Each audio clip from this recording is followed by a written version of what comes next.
అందరికి కూడాను welcome to the Telugu data channel. So ఇప్పుడైతే మనం ఈ వీడియోలో మనం ఇంటర్మీడియట్ లోను అదేవిధంగా పియూసీలోను అదేవిధంగా జేఈలోను కూడాను అప్లికేబుల్ అయ్యేటటువంటి ఒక టాపిక్ అయితే చెప్తున్నాం. ముఖ్యంగా అయితే చాలా మంది పియూసీ స్టూడెంట్స్ అడిగారు. సో పియూసీ సెమ్ 1 లో ఉండేటటువంటి సెమ్ 1 లో ఉండేటటువంటి ఫిజిక్స్ లో ఓకే 7th చాప్టర్ ఏదైతే ఉందో వర్క్ ఏదైతే ఉందో ఆ వర్క్ అనే చాప్టర్ గురించి ఒక చిన్న స్టెప్ బై స్టెప్ ఎక్స్ప్లెనేషన్ చేద్దామనే ఉద్దేశంతో వీడియో అయితే ఇస్తున్నాం. సో మీరు ఎవరైనా ఫస్ట్ టైం చూస్తుంటే ప్లీజ్ ఛానల్ సబ్స్క్రైబ్ చేయండి, మీ ఫ్రెండ్స్ అందరికి కూడాను సజెస్ట్ చేయండి అండ్ బెల్ ఐకాన్లో ఆల్ నోటిఫికేషన్ ఎనేబుల్ చేసుకోండి. ఇక లోపలికి వెళ్దాం.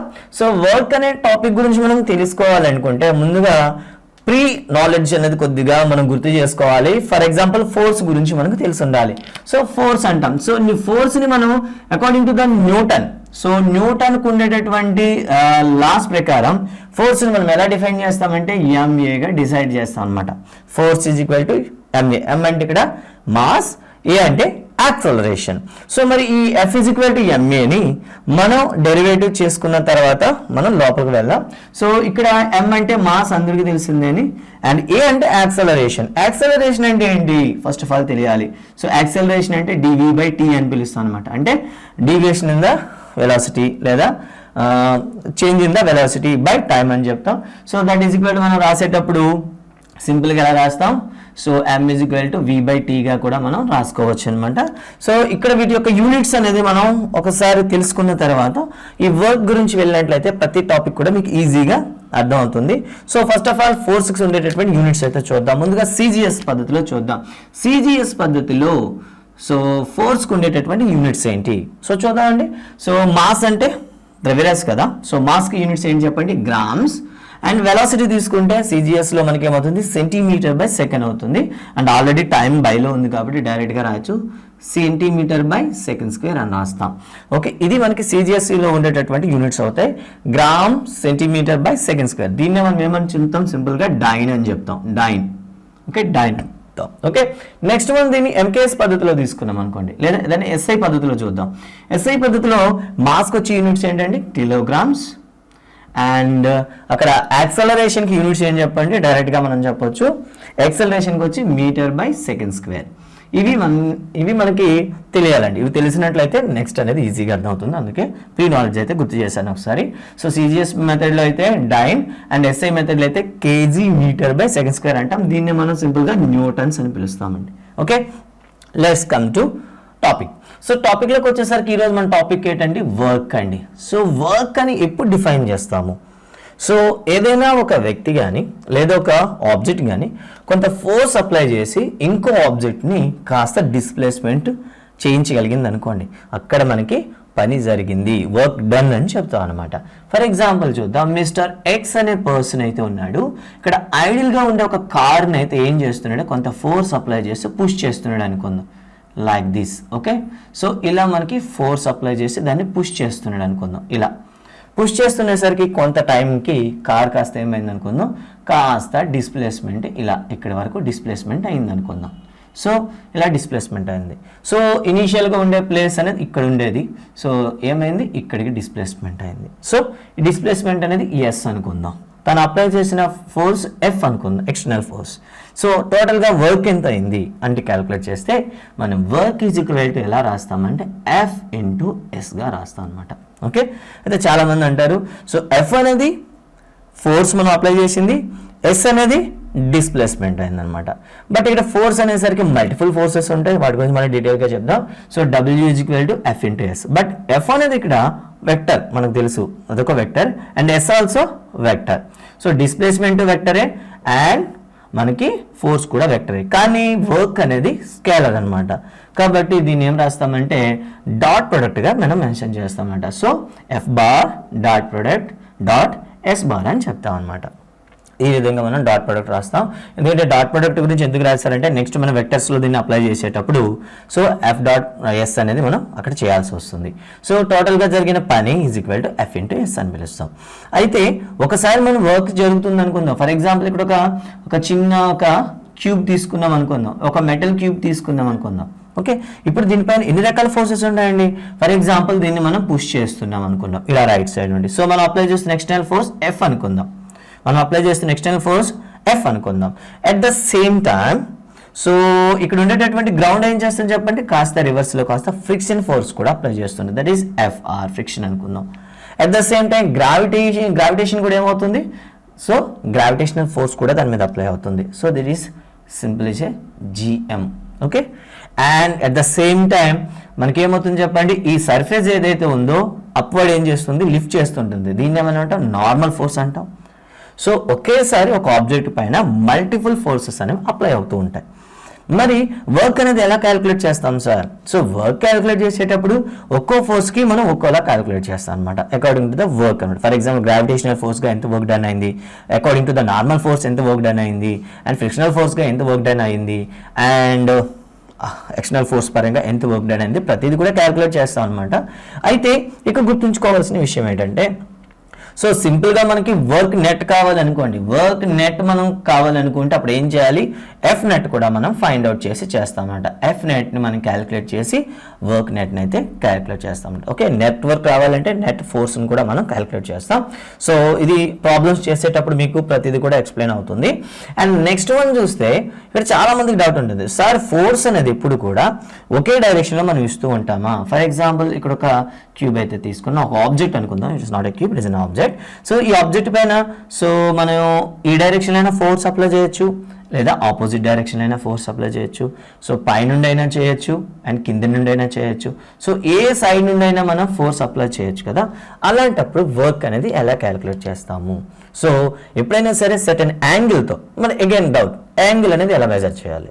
సో యాంగిల్తో మీరు చెప్తాను అంటున్నారు కదా, ఆ యాంగిల్ ఏదైతే అంటున్నారో యాంగిల్ ఎలా మెజర్ చేస్తారు? సో ఇక్కడ యాంగిల్ అనేది మనం గుర్తుపెట్టుకోవాల్సింది ఏంటంటే, ఈ యాంగిల్ అనేది డిస్ప్లేస్మెంట్ డైరెక్షన్కి, గుర్తుపెట్టుకోండి, డిస్ప్లేస్మెంట్ డైరెక్షన్కి అండ్ ఫోర్స్ అప్లై చేస్తున్న డైరెక్షన్కి, ఫోర్స్ అనేది మనం ఇలా అప్లై చేస్తున్నాం అనుకుందాం, ఈ డిస్ప్లేస్మెంట్ డైరెక్షన్కి ఫోర్స్ అప్లై చేసే డైరెక్షన్కి మధ్యలో ఉండే తీటాని మనం తీసుకుంటాం అనమాట, that is the theta. So ఇలా తీటా తీసుకున్నట్లయితే వర్క్ క్యాలిక్యులేట్ చేయడానికి ఏమైనా ఫార్ములా ఉందా? That is F into S into cos theta. So that is work. అయితే చాలామంది స్టూడెంట్స్ అడుగుతారు, ఎందుకు సార్ కాస్ తీటా తీసుకోవాలి, సైన్ తీటా తీసుకోకూడదా? ఎస్, దానికి కూడా రీజన్ అయితే ఉంది. సో ఇక్కడ ఒక ఆబ్జెక్ట్ ఉంది, ఓకే, సో ఆబ్జెక్ట్ ఉంది. సో ఈ ఆబ్జెక్ట్ అనేది ఏమవుతుంది, ఇలా మనకి డిస్ప్లేస్మెంట్ అవుతుంది అనుకుందాం. సో మనం ఫోర్స్ అనేది ఇలా మనం అప్లై చేస్తున్నాం. సో ఫోర్స్ అనేది డిస్ప్లేస్మెంట్ డైరెక్షన్లో చేసినట్లయితే మ్యాక్సిమం ఫోర్స్ అనేది అప్లికేబుల్ అవుతుంది కదా. అలాంటప్పుడు సో ఈ రెండింటి మధ్యలో యాంగిల్ ఏమవుతుంది చెప్పండి, దే విల్ బి ప్యారలల్, ఒకదానికొకటి ప్యారలల్గా ఉంటుంది. సో ప్యారలల్గా ఉండేటప్పుడు తీటా ఈజ్ ఈక్వల్ టు ఏమవుతుంది, 0 అవుతుంది. అంటే తీటా ఈజ్ ఈక్వల్ టు 0 ఉండేటప్పుడు అప్లైడ్ ఫోర్స్ అనేది మీకు మ్యాక్సిమం అవుతుంది. సో అలాంటప్పుడు ఏ ట్రిగ్నోమెట్రీ రేషియోలో మీకు తీటా డిగ్రీ అనేది 0 ఉండేటప్పుడు మ్యాక్సిమం వాల్యూ వస్తుంది. సో మీకైతే ఐడియా వచ్చి ఉంటుంది. సో మ్యాక్సిమం వాల్యూ అనేది మీకు కాస్ 0 వద్ద మనకి 1 వస్తుంది, అంటే మ్యాక్సిమం వస్తుంది. మిగతా అన్ని ట్రిగ్నోమెట్రీ రేషియోలో కూడా మీకు లోగా రావడం జరుగుతుంది అనమాట. కాబట్టి అందుకే మనం ఏం చేస్తామంటే కాస్ తీటానే మనం అప్లై చేస్తాం అనమాట. గుర్తుపెట్టుకోండి, కాస్ ఎందుకు అప్లై చేస్తామంటే cos 0 is equal maximum value ఉంటుంది కాబట్టి, సో ఇక్కడ మనం ఎఫ్ఎస్ కాస్ తీటాగా తీసుకుంటాం అనమాట. సో ఈ తీటా అనేది మారుతున్న కొద్దీ మీరు ఏం చేస్తారంటే ఫోర్స్ అనేది కూడా మనకి మారుతూ ఉంటుంది. అయితే చాలా మందికి డౌట్ రావచ్చు, సార్ ఒకవేళ తీటా అనేది 90 కన్నా ఎక్కువ 90 ఉందనుకోండి, అప్పుడు అప్లికేబుల్ ఏమవుతుంది? సో కాస్ 90 ఈజ్ ఈక్వల్ 0 కాబట్టి అక్కడ వర్క్ జరగలేదు అంటాం అనమాట. అంటే పర్పెండిక్యులర్గా మనకి డిస్ప్లేస్మెంట్ అయితే వర్క్ జరగలేదు అంటాం. సో మరి అలాంటి సందర్భాలు ఏమైనా ఉన్నాయా? ఎస్, చాలా ఉన్నాయి.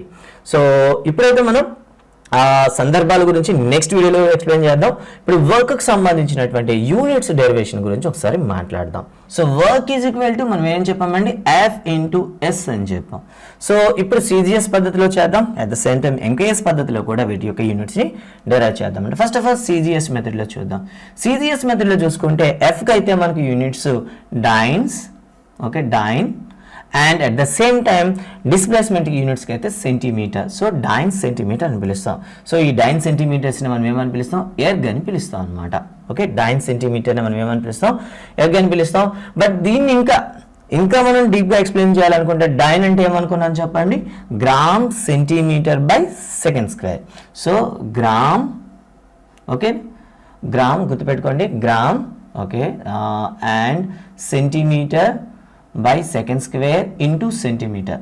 అండ్ ఫైనల్లీ దీన్ని బట్టి మనం ఏం చెప్పొచ్చు, g grams into centimetre centimetre square by second square అని పిలుస్తాం అనమాట. ఓకే, సో ఇది గుర్తుపెట్టుకుంటే gram centimetre square second square. And అదే మన ఎస్ఐ మెథడ్లోకి చూసామనుకోండి, ఎస్ఐ మెథడ్లో మనం చూసుకున్నట్లయితే ఏమని చెప్తాం చెప్పండి. సో ఎఫ్కి న్యూటన్స్ అండ్ డిస్ప్లేస్మెంట్కి అయితే మీటర్స్ అండి, న్యూటన్ మీటర్స్ అంటాం. ఈ న్యూటన్ మీటర్స్నే మనం ఏమని చెప్తాం, జౌల్ అని పిలుస్తాం, జౌల్. ఓకే, సో మరి దీన్ని ఇంకా డీటెయిల్గా మనం చెప్పాలనుకుంటే న్యూటన్ని మనం ఎలా చెప్తాం చెప్పండి, KG metre by second square అని రాస్తాం కదా. So at the same time KG metre by second square into again metre. So ఫైనల్గా మనం ఏమని చెప్పొచ్చు, KG metre square by second square అని రాస్తాం అనమాట. ఓకే, సో ఎస్ఐ మెథడ్లో KG metre square by second square and CGS మెథడ్లో అయితే gram centimetre square by second square. ఒకవేళ కన్వర్షన్ అడిగాడు అనుకోండి, అంటే ఈ జౌల్ని ఎర్గ్లో కన్వర్ట్ చేయండి అని అడిగాడు అనుకోండి, అప్పుడు ఎలా చేస్తాం ఒకసారి చూద్దాం. సో ఫస్ట్ ఆఫ్ ఆల్ అయితే మనకి జౌల్ని తీసుకుందాం. So 1 joule is equal to మనం ఎలా రాయొచ్చు చెప్పండి, 1 joule is equal to 1 KG metre square by second square అని రాస్తాం కదా. సో ఇప్పుడు మనం ఈ కేజీని గ్రాముల్లో మారుద్దామండి. So 1000 grams. Okay, 1000 grams. And metre square అంటే మీటర్ అంటే 100 సెంటీమీటర్స్, మీటర్ స్క్వేర్ అంటే మనకి 10,000 అవుతుంది కదా. లేదా సింపుల్గా 100 centimetres 1 metre and 100 centimetres again by second స్క్వేర్కి మనకి కన్వర్షన్ లేదు కాబట్టి. ఇప్పుడు చూడండి, సో టోటల్ ఎన్ని జీరోస్ ఉన్నాయి చూడండి, 1 2 3 4 5 6 7 జీరోస్ ఉన్నాయి కాబట్టి డైరెక్ట్గా 10⁻⁷ gram. Okay, centimetre into centimetre square by second square. So ఈ gram centimetre square by second స్క్వేర్ని మనం ఏమని చెప్పాం చెప్పండి, ఇక్కడ ఎర్గ్ అని చెప్పాం కాబట్టి 10⁻⁷ ఎర్గ్స్ అని రాస్తాం అనమాట. గుర్తుపెట్టుకోండి, 1 joule is equal to 10⁻⁷ ergs అనమాట. సో ఈ విధంగా మనం యూనిట్స్ అనేవి కన్వర్ట్ చేయడం రావాలి. At the same time CGS మెథడ్లో ఇస్తే ఎంకేఎస్ మెథడ్లో ఇస్తే సిజిఎస్ మెథడ్లో కన్వర్ట్ చేయడం రావాలి. సో ఇప్పటి వరకు అయితే మీకు బేసిక్ ఫండమెంటల్స్ అని కూడా ఎక్స్ప్లెయిన్ చేయడం జరిగింది. నెక్స్ట్ వీడియోలో అండ్ మీ పియూసీలో ఉండేటటువంటి క్వశ్చన్స్ ఏవైతే ఉన్నాయో వాటిని ప్రాక్టీస్ చేయడం అండ్ వెక్టర్ సర్ఫేస్లో 3D వెక్టర్లో దీన్ని ఏ విధంగా ప్రాబ్లం చేయడం అనేది నెక్స్ట్ వీడియోలో చెప్పడం జరుగుతుంది. So guys, thank you for watching. And దీని మీద ఏమైనా కామెంట్స్ ఉంటే కామెంట్స్ పెట్టండి, ఏవైనా డౌట్స్ ఉన్నా అండ్ మీకు నచ్చినట్లయితే మీ ఫ్రెండ్స్ అయితే షేర్ చేయండి. Thank you very much. And next video కూడాను దీని కంటిన్యూస్ వస్తుంది, దాన్ని కూడా వాచ్ చేయండి. Thank you very much. Bye.